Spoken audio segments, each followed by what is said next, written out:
Hey everybody, this is Mike with the One Stop Co-op Shop with a little bonus video for you. Today I'm looking at Iconoclash, which is currently on Kickstarter for another week or so. This is an arena battler, very much patterned after games like Smash Brothers. And it's for 2+ players to duke it out, but I was just kind of playing around and sort of made a quick solo mode for it.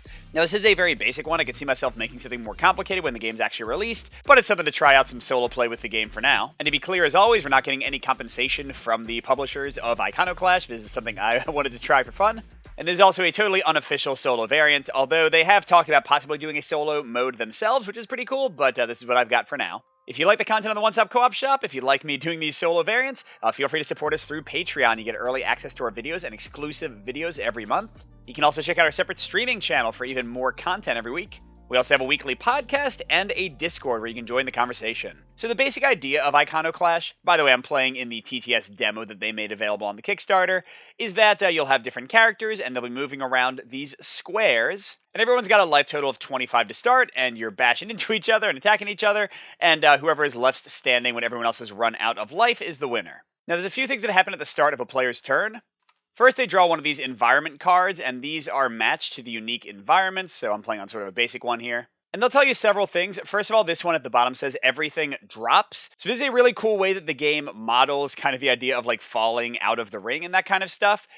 In that when you are in a space with nothing below you, nothing bad happens right away. You can imagine that you're still like in the middle of a jump or something. But when you draw an environment card like this one that says everything drops, all item tokens and fighters immediately drop until they hit a platform, or if at that point you are over just the abyss, then you fall down. And anytime you go out of the ring, that's to the left, right, down, or up, you take 2 damage. And then you respawn on one of the respawn points. In this map, they are represented by these red flags. Environment cards can also spawn item tokens like this one does in the 3rd row, 5th column. They can also have effects where if you end in a certain column or space, you'll gain a bonus or take damage, lots of fun stuff. After you resolve your environment card, you get 2 of these movement tokens, and you can use them before or after any of your card actions to move 1 space each. You can go diagonal. You can go through thin platforms like this, but kind of obviously, because they fill the entire space, you can't go through solid rock. But the heart of the game comes down to these action cards. Each character has a unique deck of 21 of them. And zooming in a bit to make things a little bit easier to explain. So first, you've got some values over here. The red value is the base damage amount that the attack will deal. And this blue value is how much you will push the person to, again, put them into different positions or to ring them out for 2 extra damage. The value down here, this little one, is the boost value of the card, in this case 2. Some effects will use that, but usually it's not that important. And then zooming in normally again, you'll have 3 options for each card. You pick one of these whenever you attack, either the top, middle, or bottom, and they'll give you different effects. So for Grabby Paws, which is this character's like main card, you can either give it +2 knockback, you can place some item tokens down because he really likes getting items and treasure, or he can discard an item to get 3 power. Those are like tokens you can use to power up other attacks. Because most of these attacks, like look at Onward to Victory, have as the bottom option something that costs a power token. So see, I have to spend 1 to use this 3rd option before attacking, discarding a number of item cards from my hand and deal +2 damage for each item discarded. I cannot choose that out of the 3 options unless I have one of those power tokens to spend. Then you also have some cards like this one, which are reaction cards. You can see them in the upper left, that they're a defensive thing with that shield icon. But otherwise, they pretty much work the same as the other cards. When somebody attacks you, you can pick one of the 3 effects and discard the card. So on your turn, you have to take 2 actions, which generally means using 2 of the cards in your hand. You can either use them for their attack, or if you want, you can discard them to use that boost value in the bottom left to gain that many extra move tokens. And these stay around from turn to turn, so you can like get a ton of movement later on if you want. At the end of the turn, if you ever use your basic card, in this case it's Grabby Paws, you get that back to your hand, and you can also hold up to 8 other cards. You do draw 2 cards at the end of the turn, and then you have to discard down to 8, again not counting this basic card. And you also have to discard down to 5 movement tokens. That's the most you can hold at the end of a turn. And one more basic thing, then we'll explain the solo. You do have this deck of item cards here. And whenever during your turn you occupy the same space as an item token or move through it, then you get to take it off the board and you receive one of those cards to your hand. And they look and act just like your regular action cards, except usually more powerful. And they still count against your max of 8 cards, not counting your basic card. So that's how the regular game works. How does my little solo variant, again, this very basic one I made, work? Well, basically, I was thinking of, in Smash Brothers, how you can play in the mode where you have to defeat a ton of weenie guys. So I'm having these 10 guys right here.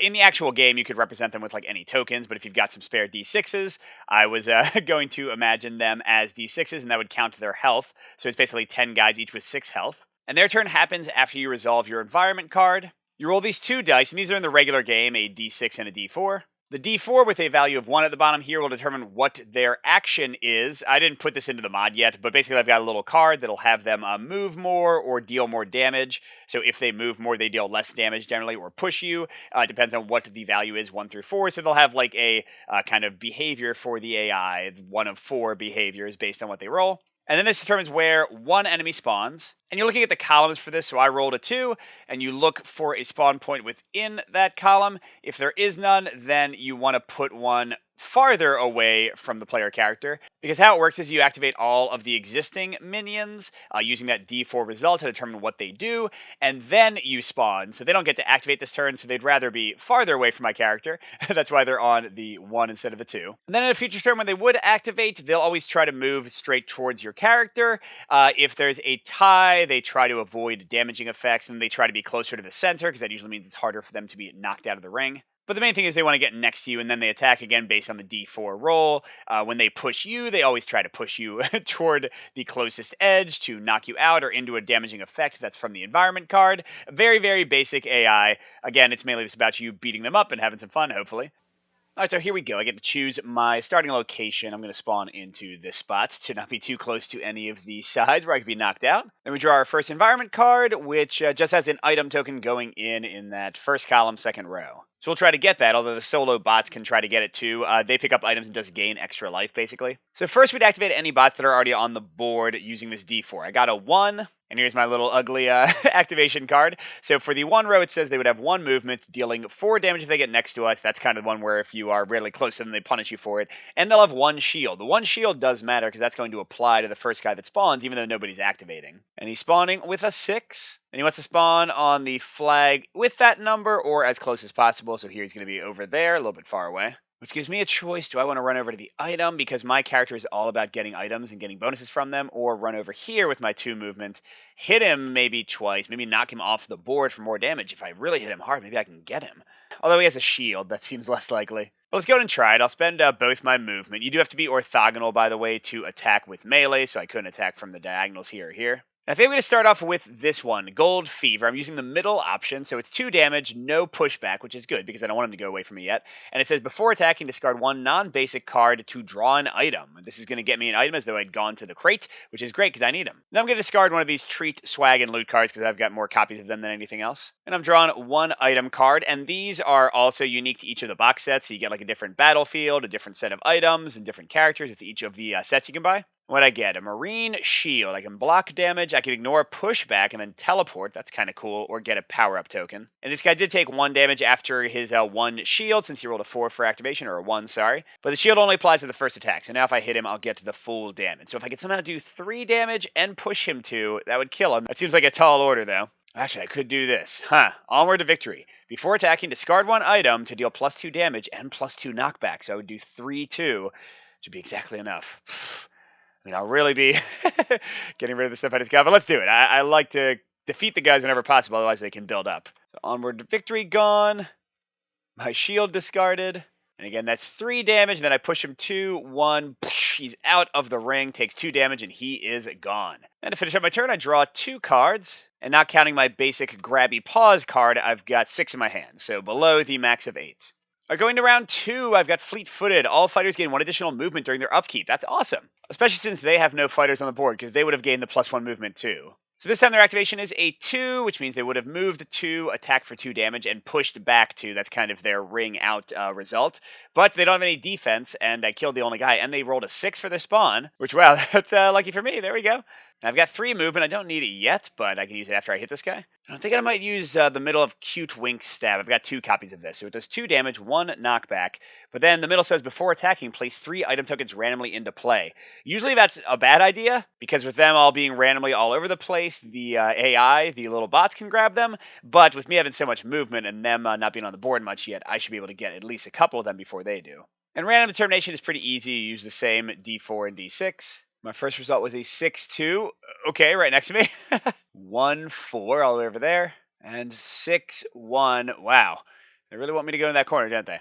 Then the actual attack did 2 damage and pushes him 1. I think I might want to go here, and then I can just run up to those items, right? Yeah. So yeah, let's spend 1 movement. I'll bounce over here and get this item. Seraph Pendant.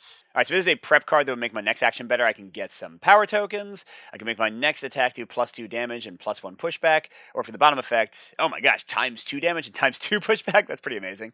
But yeah, since I need to be attacking in this mode, I don't know if I'll ever use that. Alright, so now I need to do 2 damage and 1 push. I could do the Cute Wing Stab again. Ooh, and I can discard stuff to get power tokens. Yeah, let's do that. So I'm doing 2 damage and pushing him out. That is my second defeat. Wow, so far they have not kept anybody on the board. This is very unusual. And then if I discard a normal card, I can get a power token. And let's get rid of my shield. They're not attacking me yet. And that'll give me one of those power tokens for boosting. And then I'll save my 2 movement. I'm not going to be over even when I draw 2 more. And I'll plan to grab the items and then right over to where the enemies spawn next turn. So I'm getting 2 cards. And we'll see if I can keep this clean sweep going. Ooh, okay, so cannon fire. I'm going to roll a d6, and one of those spots is going to have some tokens on it.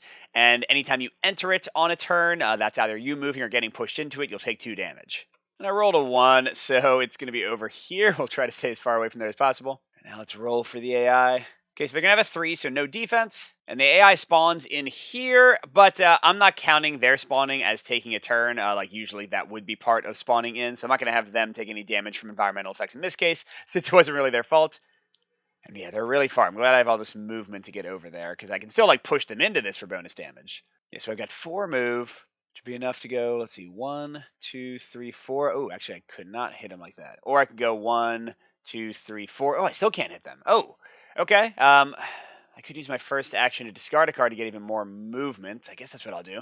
Let's use Treat, Swag, and Loot. That'll get me 3 more tokens because of that bottom left plus icon. And yes, I have 7 move at the moment, but the max of 5 is only checked at the end of your turn. So that was 1 action. I'm going to go 1, 2, 3, 4, 5, 6. So I still have 1 more movement to maybe like try to get away from the edge. The big thing is I picked up 2 items. A Grand Lion Shield, I can block 2 damage. Or a Frost Axe, 2 damage and 1 push, and if I do a super attack with a power token, I can move 4 spaces in a line and then deal 4 damage. That's great. All right, now I want to attack this guy. Any kind of push is going to be good, because even a single push will get them to go into the red.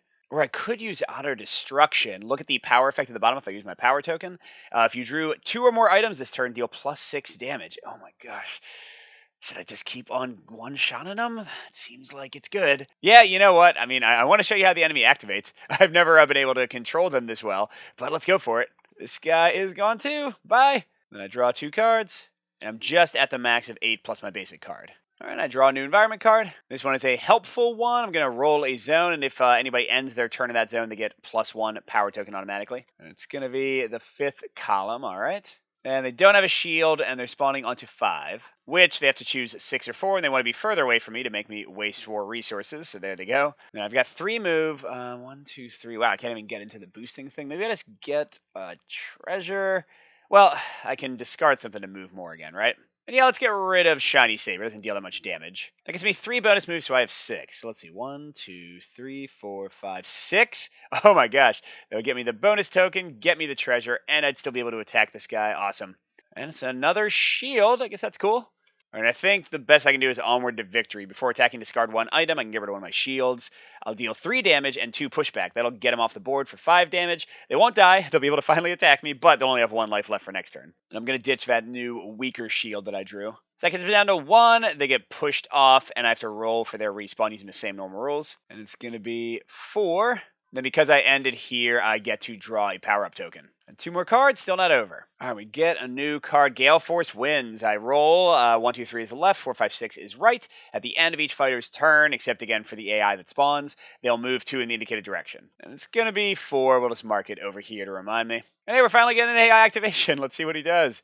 Oof, I got a 1. That was the worst possible 1. He's going to do a lot of damage, and then they'll spawn on 4. So 1 means they have 1 movement, 4 attack, no pushback, and 1 guard. So first priority is for them to attack me, which he can do from here or here. But when ties are broken, first they try to get treasure and stuff. That's not happening. And then they want to be closer to the center, so they're harder to knock off. So he's going to go right here and hit me for 4. I think I'll use this Grand Lion Shield to block 2 of it. So I'm down to 23, still doing great. And then they get pushed 2 to the right. That's great for me. And the new guy's spawning on 4 right here. All right, so I can use my basic Grabby Paws card. It only does 1 damage, but that's enough to kill the guy to the right. Oh, that's right, they have 1 shield. Oh, no, but it's still fine because at the top it's got a 2 push, which will be enough to knock him off, so boop. And your basic card you play down, but you redraw it at the end of each of your turns, so it never really goes away. And now I guess I can use one of my 2 moves to move up here and smack that guy, and then maybe like move down there with my second move since I'm going to get pushed by the wind pretty close to the edge. Sure, let's try to get some damage on him for now. I'm thinking I might use Shiny Saber. I kind of care more about the push to get 2 damage on this guy since he has armor than the other effect. I do not have at least 3 items for the middle effect. Oh, okay, here we go. I can do the top effect. Before attacking, I get a free item, and then I can place another token into play. I'm cool with that. So the free item is this pendant. 3 attack. The top effect won't matter because they don't have a hand of cards, but I can get some push, and actually the bottom effect doesn't matter either. So I'm just going to do a 3-1 push attack whenever I use that. I also rolled a random item, which is going to 1-3. That's not great. There's a decent chance they might even spawn right on that.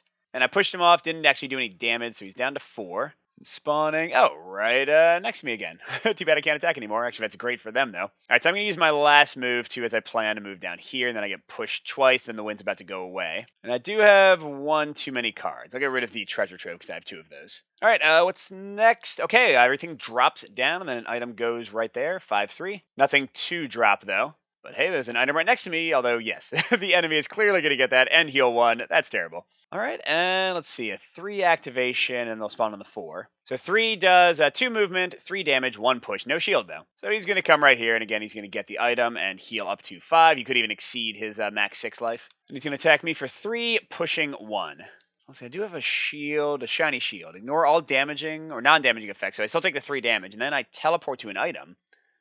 Ooh, so I can make sure I get this before they do. I like that. I'll use that. So I'm down to 20 life, but then instead of getting pushed, I'm going to bounce over to here. I do have to wait until my turn starts to actually pick it up. And then they spawn on 4.